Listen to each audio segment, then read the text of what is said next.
Good morning, everybody, or good afternoon, rather, I'd say. I actually have nothing off the top today, so Matt, if you want to go ahead and kick us off. I don't have a lot, only if you have anything to add to the evacuation operation situation in Sudan. I do have a new metric to share today that is in line with some of your questioning yesterday. But if you'll allow me, let me use this opportunity to reiterate again that over this course of this past weekend, through the three convoys that the U.S. government coordinated, 700 individuals were able to depart Khartoum. Over the course of this crisis, we have messaged and communicated with approximately 5,000 U.S. citizens in Sudan who were interested in communicating and seeking guidance from the American government. And as I said yesterday, since the violence began, the U.S. government, in tandem with allies and partners, have helped facilitate the departure of over 1,000 U.S. citizens from Sudan. A little bit more specific for that for you, Matt. We can confirm that our consulate in Jeddah has welcomed and offered consular services to more than 350 American citizens and legal permanent residents who have departed Sudan safely and have made their way through Jeddah. I will note that this is from the various modalities that have been available to people seeking to depart Sudan over the course of since this violence intensified, not specifically just from this weekend's convoys. Okay, so, and I really don't want to harp on this because I know it's kind of getting into the weeds, but the 700 who've been able to leave in the three convoys are a mix of American citizens, locally employed staff, LPRs, and citizens from other allied and partner countries. And the 1,000 figure that you say since the fighting began is U.S. citizens. It's just U.S. citizens. Just U.S. citizens. So, well then how many of the 700 are not U.S. citizens? I don't have a breakdown for you of the convoy manifests yet, Matt. I'm not able to parse the data further. If that changes in the coming days, we'll of course be in touch. But what we can say is that the three convoys that took place over the course of this weekend safely moved 700 individuals from Khartoum to Port Sudan. Okay, and so there's those 700 from the three convoys, and then another 300 that came out on the evac flight 2 weeks ago. Which 300 are you speaking to? So the total of 1,000. Yes, the 1,000 is just 700 from the 700 is not fully American citizens, okay. As I said. So 1,700 people. Okay, let's take a step back. Let's take a step Well, back. this is why This is why. it's more Okay. confusing than it needs to be. I don't know about that. Let's take a step back. Since over the course of this crisis, we have communicated with 5,000 American citizens who have sought to seek communication and be in touch with the American government. Not necessarily depart Sudan, but be in touch with us. Of that population, a fraction have sought to safely depart Sudan. Since the violence began, we can confirm through our mechanisms, through mechanisms of allies and partners, we have facilitated the departure of over 1,000 U.S. citizens from Sudan. This three convoys that took place over the course of this past weekend assisted 700 individuals made up of American citizens, of LPRs, of locally employed staff, of citizens of allied and partner countries as well. And then break, over the course of this crisis, our consulate in Jeddah has welcomed and offered consular services of more than 350 American citizens and LPRs from Sudan who have made their way to safety to Jeddah. Okay, so can I, and I won't belabor this, but So 1,700 people, whether they're U.S. citizens or not, that's the number that you guys have either evacuated directly on the flights from 2 weeks ago or on the convoys. If you're adding those two numbers up together, that is correct, but that is not necessarily the full totality of population of American citizens who have gotten to safety. That's where we are right now. Correct. If you add those two numbers together, yeah. Yeah, go ahead, Daphne. South Sudan said that the generals have agreed to a new longer 7-day ceasefire. Have you been in communication with the generals about this? I don't have any specific diplomatic engagements to read out, Daphne, but we, of course, have remained in close touch with General Burhan and General Hemeti through various levels here at the State Department, and we have continued to call for the adherence and extension of this ceasefire in hopes of it getting to a durable, workable cessation of hostilities that gets us back in line with the will of the Sudanese people, which is a transitional government rooted in democracy. How are you going to get them to actually adhere to the ceasefires? The fighting has continued despite the different ceasefires that have been announced.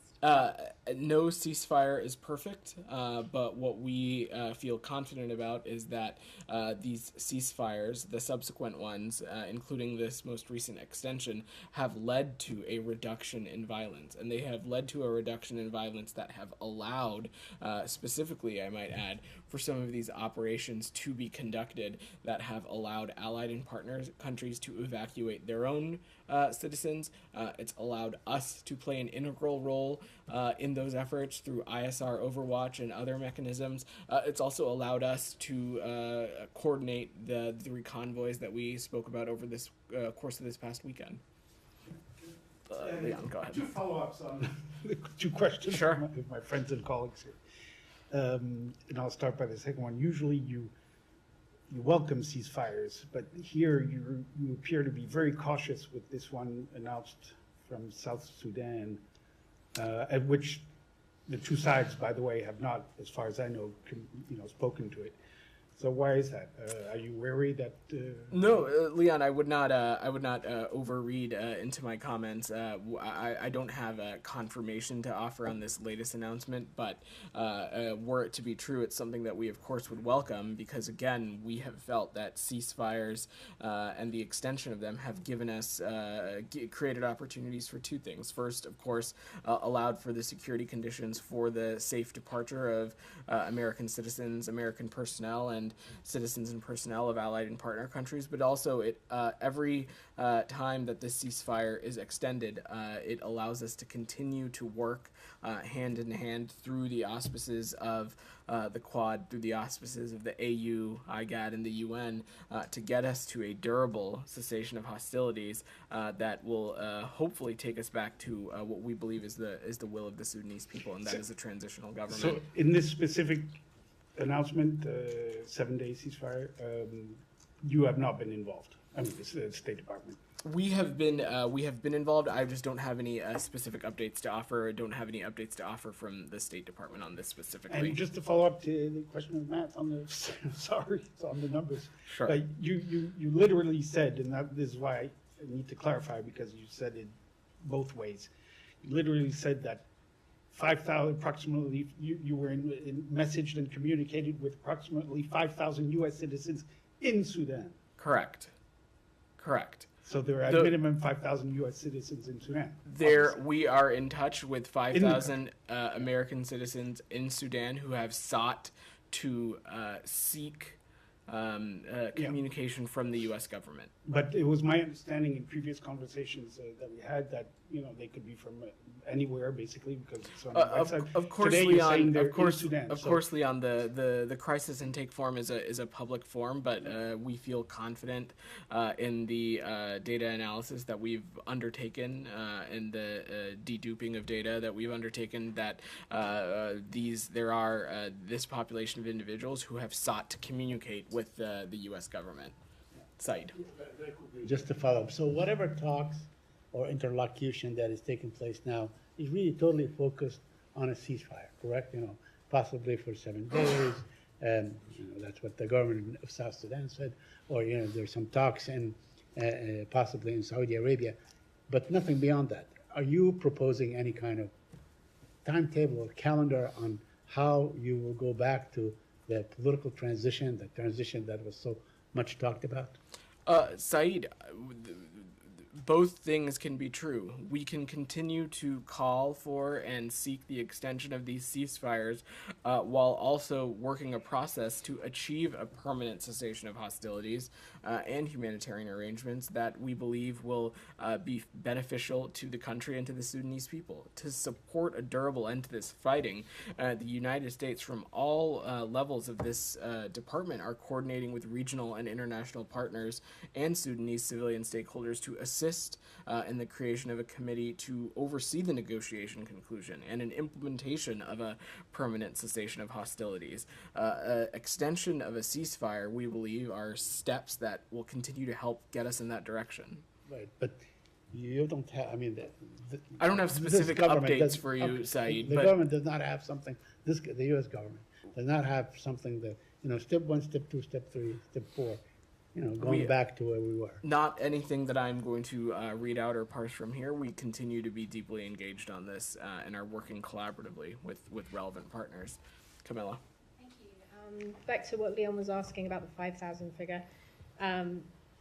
The reason I think he flagged, you said in Sudan, was just because yesterday you said 5,000 US citizens have sought our guidance, but you didn't give a geographic specification of where those people were.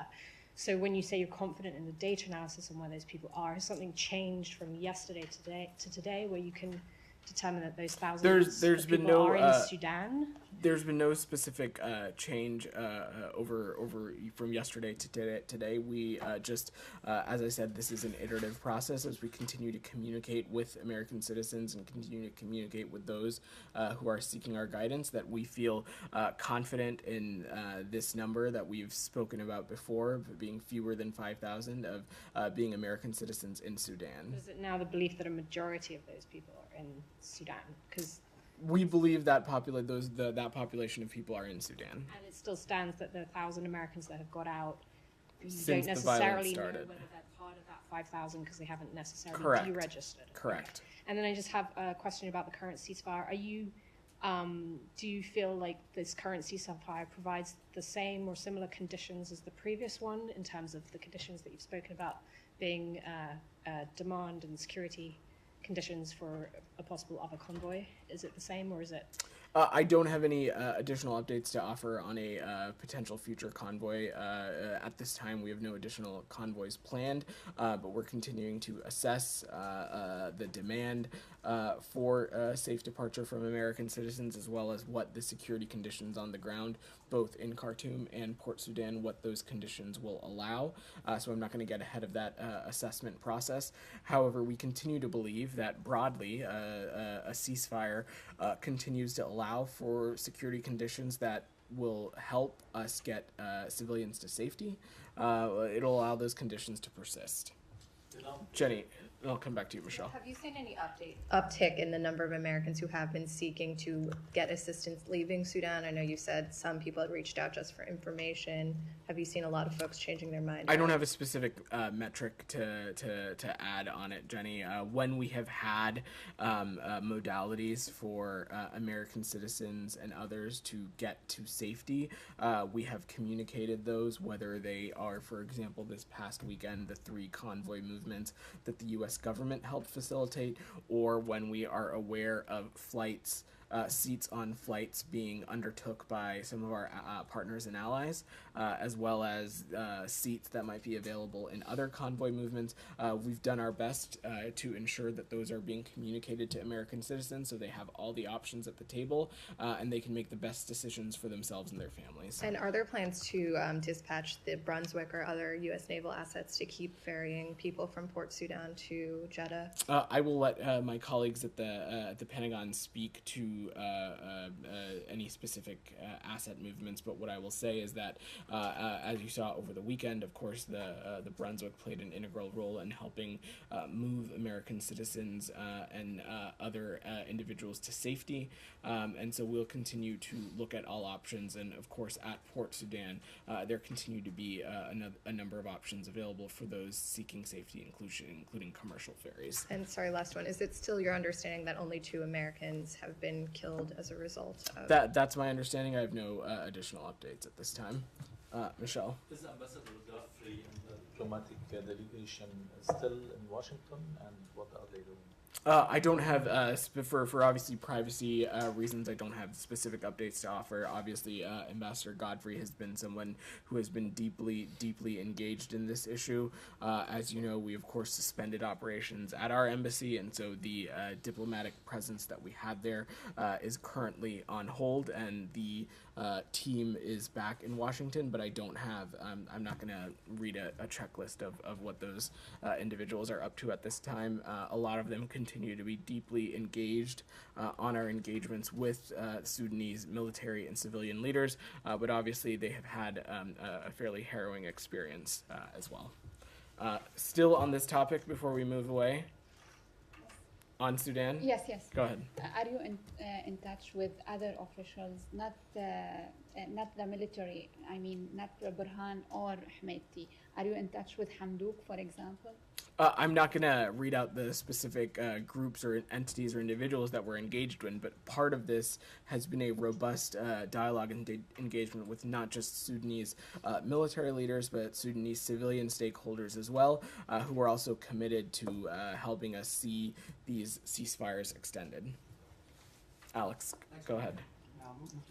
Sure, go ahead. As a general, do you have any update for us on the second day of ministerial? I don't have any updates for you, Alex.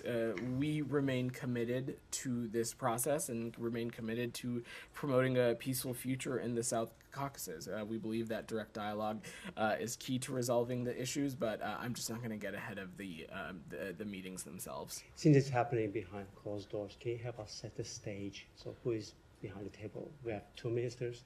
Who else is there? There are a number of, obviously, I will let these 2 countries speak to their own delegations, but we obviously have had a number of officials from the U.S. side deeply engaged on this. Obviously, senior advisor for Caucasus negotiations, Lou Bono, has been deeply engaged in this, not just through these meetings, but through his continued engagement in the South Caucasus. You know that Secretary Blinken attended the plenary session yesterday morning and had the opportunity to host these ministers for a dinner Sunday night, and so it's something that we will continue to be deeply engaged on. The secretary is still planning to meet with the ministers? I don't want to get ahead of the schedule this week, Alex, and we'll just let these meetings and engagements take part and take them day by day. And last one, just more broadly, how close do you expect the sides to move towards each other by the end of this dialogue? Again, Alex, I'm just not going to get into a hypothetical. We're going to let this process play out before offering any comment or punditry, if you will.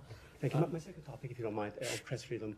The secretary yesterday told Ben Hall that we remain in contact through our embassies when it comes to Evan's case. Has there been any contact recently? I don't have specific updates to offer, Alex. As you know, Ambassador Tracy had the opportunity to be present for Evan's sham hearing about 2 weeks ago. That same week, she also had the opportunity to offer him a consular visit in addition to consular officers from Moscow. And so in every engagement with the Russian Federation, we have been very clear that both Evan Gershkovich and Paul Whelan are being wrongfully detained and need to be released immediately and be offered consistent and regular consular access in line with what our consular convention is with the Russian Federation. Just to confirm, the secretary was present at the correspondence dinner last weekend where both Evan's parents and also Austin Tice's parents were present. Did the secretary have a chance to come interact with him? I believe the secretary did have an opportunity to spend some time with briefly with Evan's family. Of course, I'm not going to get into the specifics of that, as it was a very private moment. But I'll see if we have any specific updates about his other engagement as well. Last on Austin ties. It has been a year since we have heard from the administration, entertaining some real actions on this case. Any update on what you guys have been doing throughout this year? Let me say a couple of things on that, Alex. We are engaging extensively to try and get Austin home. We have and will continue to pursue every channel we can to seek his safe return to his family, and we will continue to do so. And that means discussing this case with a number of countries in the region, and we're going to continue to keep working until he returns to the United States. As President Biden said, and as he said as recently as this weekend, we will not cease our efforts to find Austin and bring him home. The president has instructed the NSA to engage last year this time. There was no engagement, no connection between. This is, Alex, I'm just not going to offer a piece-by-piece update. This is something that we continue to be deeply engaged on directly, and we're going to work tirelessly to bring Austin home. You had your hand up patiently. Go ahead. Lisa Oliva Fernandez, Valley of the Beast. Administration officials met last week with Cuban officials to discuss counterterrorism, but the administration has Cuba on the state sponsor of terrorism list. Why is Cuba on the state sponsor of terrorism list if you are trying to work with them to fight against terrorism?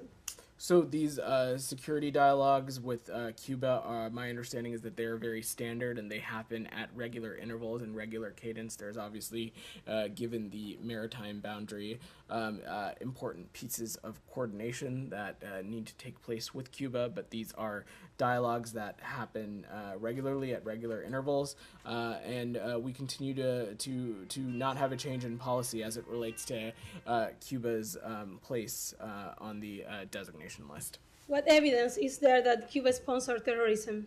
Well, the regime has a long track record of egregious human rights abuses, suppression of a free press, suppression of civil society, and other key factors that continue to keep them on that list. But Jackson, you can give me examples of terrorism I'm gonna work because the that's room a human little bit. rights. I'm going to work the room a little bit. Thank you. Jackson, go ahead. Thanks, Vinod. After the department's refusal to comply with the House subpoena for the Afghan cable, is it now prepared to defend this matter in litigation? So I spoke to this yesterday. We continue to be in direct engagement with the House Foreign Affairs Committee on this. We continue to believe that the engagements and accommodations that we have had with the committee are sufficient to meet their legitimate oversight requests. That has included a classified briefing on dissent coming from Embassy Kabul as it relates to the NEO in Afghanistan and the time leading up to that. It also included a written summary of dissent emanating from Embassy Kabul, including some of the items that are laid out in the dissent channel cable. The important thing to remember here, Jackson, is that the dissent channel cable is something that this secretary regards as of deep importance to this institution. He reads every dissent channel cable he gets, and it is a mechanism for any member of the State Department to offer clear and candid feedback and dissent on any issue under the sun for the senior leaders of this department. But there are members of the committee who said that briefing was just not enough, and just anything short of not getting the cable is just not enough for the committee. So the cable is not, the dissent channel is not an avenue for engaging with members of Congress. It is an avenue for any member of the State Department to engage with leaders of the State Department to offer candid feedback on any issue. We've been very clear about the options that we've afforded the House Foreign Affairs Committee, and we believe that those options have sufficiently met their legitimate oversight needs. And anything beyond that, we've continued to engage with them on this process. And does the department have any response to Speaker McCarthy saying he will invite Prime Minister Netanyahu to the United States if President Biden does not do so soon? If McCarthy were to do so, would the secretary meet with the Prime Minister? Can you say that again? The whole question? Yeah.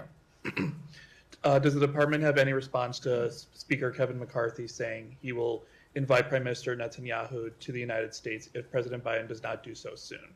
This was in response to the president saying he had no plans to meet with Netanyahu in the near term. If the speaker were to invite Prime Minister Netanyahu to the U.S., would Secretary Blinken meet with Netanyahu? So I'm not going to engage on the second part of your question. I'm not going to engage in a hypothetical. We obviously remain in close touch with our Israeli partners at all levels. What I will also say is that the president and the White House have spoken to this a great deal before. I don't have anything additional to add.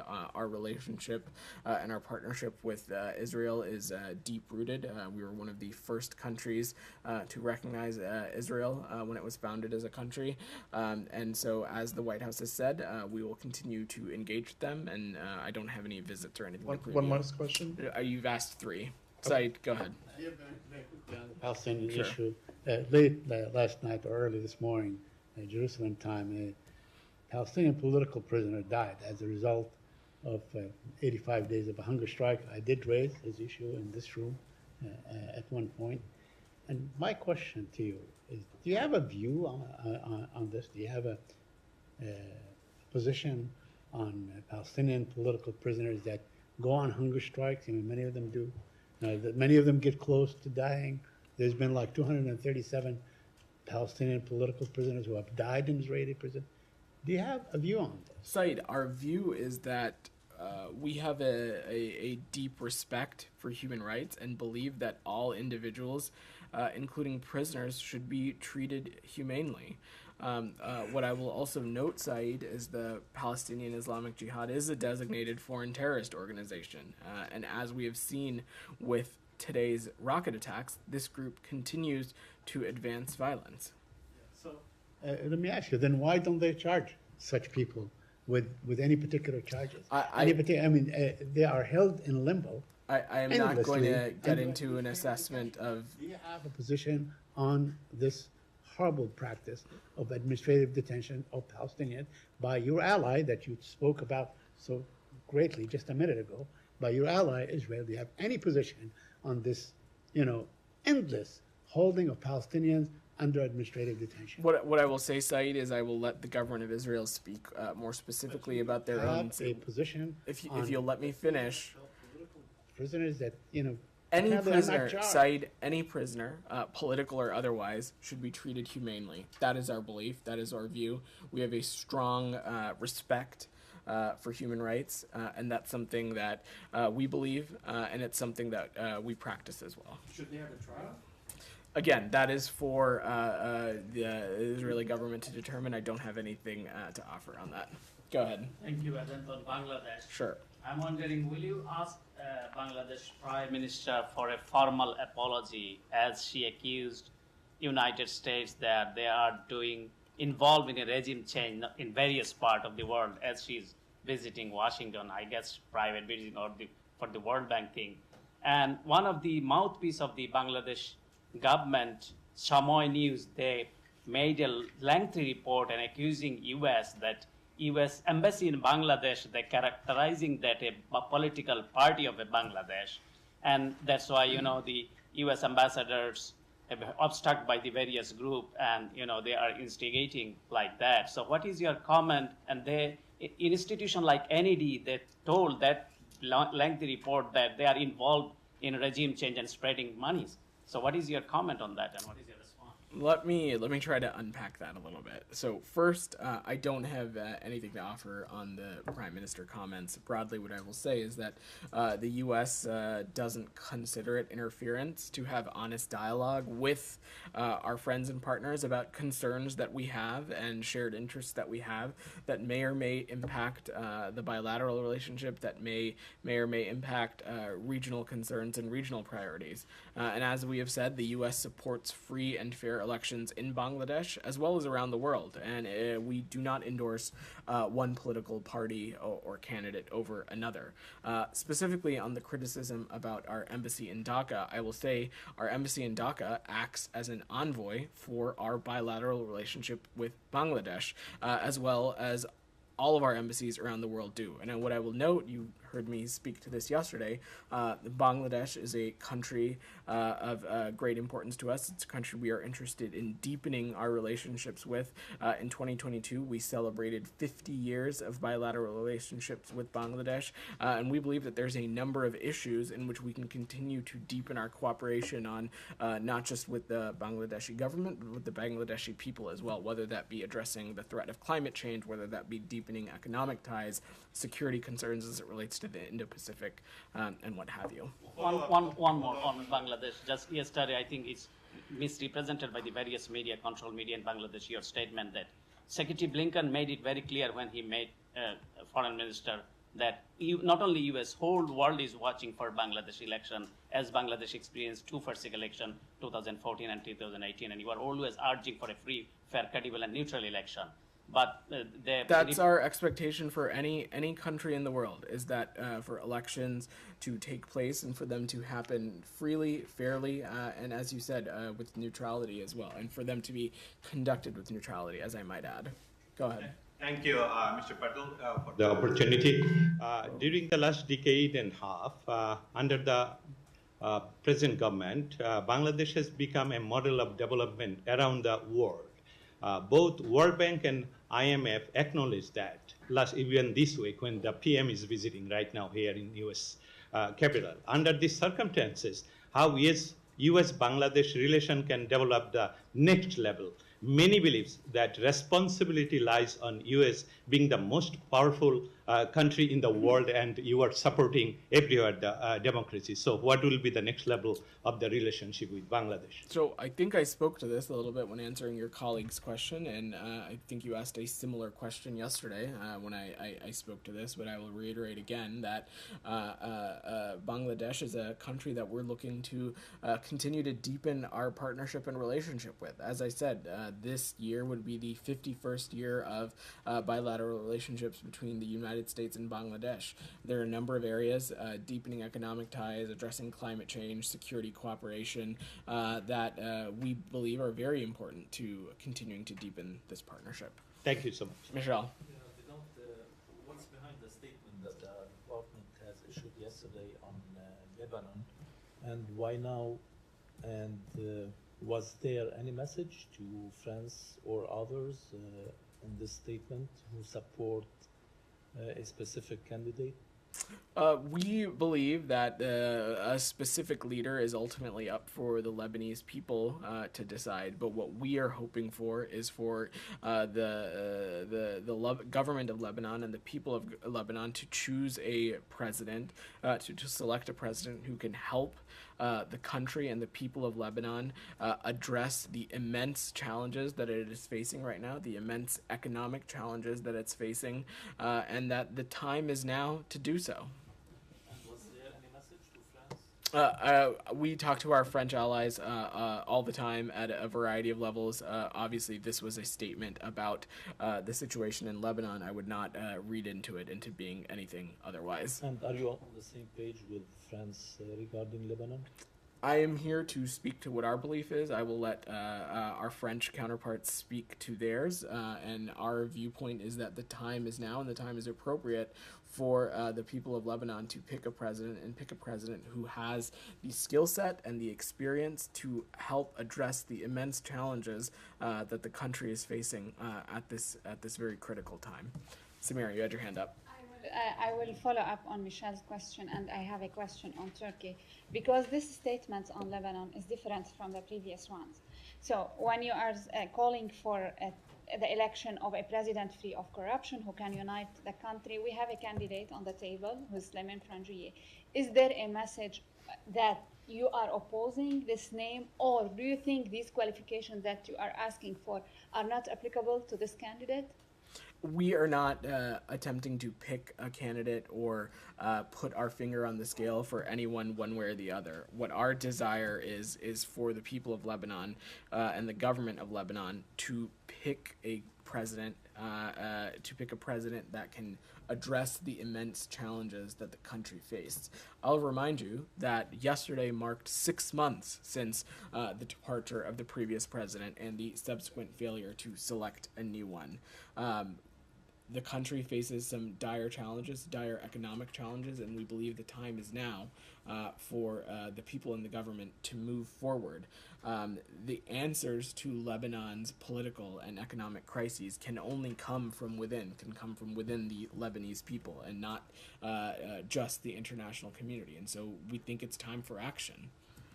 One question on Turkey. Sure. Yesterday, Erdogan said, "My nation will not surrender this country to a person who becomes president with the support of Kandil, PKK, obviously." And his interior minister also called this election as a Western coup. Do you have concerns over the peaceful transition of power in case Erdogan loses this election? What I will say is that Turkey is an important NATO ally. They have played an integral role in holding the Russian Federation accountable and supporting our Ukrainian partners. They have played an integral role in making the Black Sea Grain Initiative possible. The Secretary had the opportunity to visit Turkey earlier this month, not earlier this month, earlier this year in February, where he had the opportunity to sit down with Foreign Minister Çavuşoğlu as well as President Erdogan. I'm not going to get into domestic elections or domestic politics of another country, but what I will say is that regardless of who is in power, we know that we have a deep relationship and partnership with Turkey, and they have been an integral member of the NATO alliance as it relates to our efforts. Go ahead. In your statement yesterday on Lebanon, you mentioned the word appropriate president ought to be elected. This is the first time this word been used in this context. Does that mean implicitly that Frangi is not the appropriate one? I would not parse specific words here. What I would say is that this is about ensuring that there are steps being taken to address the immense political and economic challenges that the country of Lebanon is facing. That's what this is about. Go ahead. Hi, yes. Just a follow-up on the U.S.-Cuba counterterrorism dialogues from last week. Yeah. Based off your previous response, I was wondering if you're saying that any government that commits any rights abuses deserves to be on this list? I'm not going to parse the specific participation on this list or not. Your question was about the security dialogue. The security dialogue is something that we have conducted with Cuba at regular intervals. It is an interagency dialogue. The State Department is not the only department involved. It obviously takes place in close coordination with the Department of Homeland Security and other cabinet agencies as well. So. Yeah, but is it not a contradiction to be discussing counterterrorism with a country that's currently designated a state sponsor of terrorism? As I said, these are talks that happen regularly at regular intervals, that there is obviously a nexus for this dialogue to take place between the United States and Cuba, given the maritime boundary and the waters that we share, and so that's what this is about. All right, thanks everybody.